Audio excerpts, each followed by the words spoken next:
नमस्कार, आप देख रहे हैं इंडिया टीवी। आपके साथ मैं हूं मीनाक्षी जोशी। नमस्कार, मैं हूं अमित पालित। बुलेटिन की शुरुआत करेंगे आज की सबसे बड़ी खबर के साथ। रामनवमी पर देश के अलग अलग कोनों में अलग अलग साजिश रची गई और ये दंगे की साजिश रची गई। शहर शहर शोभा यात्रा पर जमकर पथराव किया गया, आगजनी की गई, तोड़फोड़ की गई। बंगाल से लेकर गुजरात तक और महाराष्ट्र तक जबरदस्त बवाल हुआ है। हावड़ा, बड़ोदरा, मुंबई, जलगांव और संभाजी नगर में हिंसा हुई और सबसे ज्यादा हिंसा बंगाल के हावड़ा में हुई है। इस शोभा यात्रा के दौरान जबरदस्त तरीके से पत्थर फेंके गए। आप ये तस्वीरें देखिए, पत्थरबाजी हो रही है, गाड़ियों को जलाया गया, जगह जगह जमकर तोड़फोड़ की गई। सबसे ज्यादा हैरान कर देने वाली और परेशान कर देने वाली ये तस्वीरें इस वक्त आप देख रहे हैं पश्चिम बंगाल के हावड़ा से, जहां पर जमकर उत्पात मचाया गया और पुलिस भी तमाशा देखती रही। देश के 8 शहरों में हिंसा और आगजनी की तस्वीरें हम आपको दिखा रहे हैं। शहर अलग अलग हैं लेकिन बवाल एक जैसा है। जगह जगह टकराव हुआ, पुलिस की गाड़ियां जला दी गई। सिर्फ संभाजी नगर में 16 पुलिस वाले घायल हुए और महाराष्ट्र के मुंबई और जलगांव में भी बवाल हुआ। वडोदरा में दो बार शोभा यात्रा पर हमला किया गया।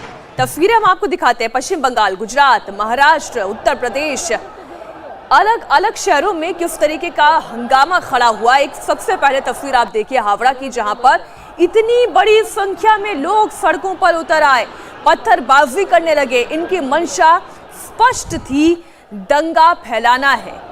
तो तस्वीरें आप देख रहे हैं हावड़ा की। यहां पर आप देखिए जो जुलूस था बहुत शांतिपूर्वक जा रहा था, लेकिन छतों के ऊपर से पत्थर फेंके गए, बोतलें फेंकी गई। ये देखिए, ये वो तस्वीर है किस तरह से इस जुलूस के ऊपर, छत के ऊपर से पत्थर फेंके जा रहे हैं। क्या पहले से इन्होंने तैयारी करके रखी थी? छत पर पत्थर इकट्ठा किए गए थे, एक दो नहीं। देखिए किस तरह से पूरे साजिशन ये लग रहा है देखकर कि षड्यंत्र के तहत ये पत्थरबाजी हुई शोभा यात्रा पर।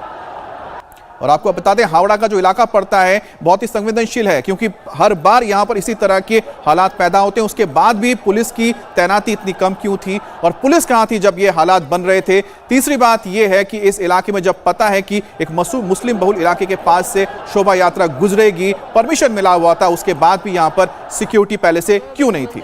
रामनवमी के मौके पर ऐसा नहीं है कि पहली बार कोई हिंसा हुई हो। हाल के दिनों में हमने देखा रामनवमी के मौके पर हिंसा की कई सारी तस्वीरें सामने आ चुकी है, जहां पर राम भक्तों पर पत्थरबाजी की गई है। 4 शहरों में जहां पर सबसे ज्यादा इन दंगों का असर देखा गया है वो है हावड़ा, जहां पर आगजनी हुई, पथराव हुई, तोड़फोड़ किया गया।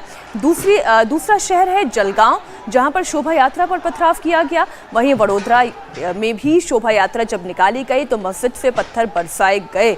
इतना ही नहीं, महाराष्ट्र के संभाजी नगर में भी राम मंदिर तक पर हमला कर दिया गया। इसका मतलब तो साफ है कि ये दंगा ब्रिगेड पहले से प्लान के तहत इस तरीके के पत्थरबाजी को, आगजनी को अंजाम दे रही थी। बिल्कुल मीनाक्षी, आपने सही बोला। नहीं तो अचानक ही इतना पत्थर और अचानक ही इतने कहां से लोग आ जाते हैं एक जगह पे और अचानक ही हमला कर देते हैं। सबसे पहले आपको बंगाल के हाल दिखाते हैं। 4 तस्वीरों में हावड़ा की पूरी हिंसा की तस्वीर क्लियर हो जाएगी। देखिए किस तरह से शोभा यात्रा पर छत के ऊपर से एक नहीं, 2 नहीं, कम 5 से 6 लोग हैं, लगातार पत्थरबाजी कर रहे हैं। उनके पास इतना पत्थर कहां से आया छत पर? पहला सवाल। दूसरी, आप देखिए सड़क पर किस तरह से आगजनी की गई, गाड़ियों को आग के हवाले कर दिया।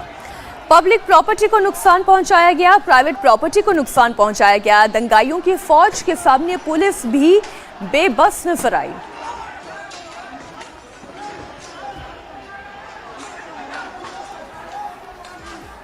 इंडिया टीवी हर वक्त हर जगह डाउनलोड करने के लिए सर्च करें India TV news Google play store या ऐप स्टोर पर।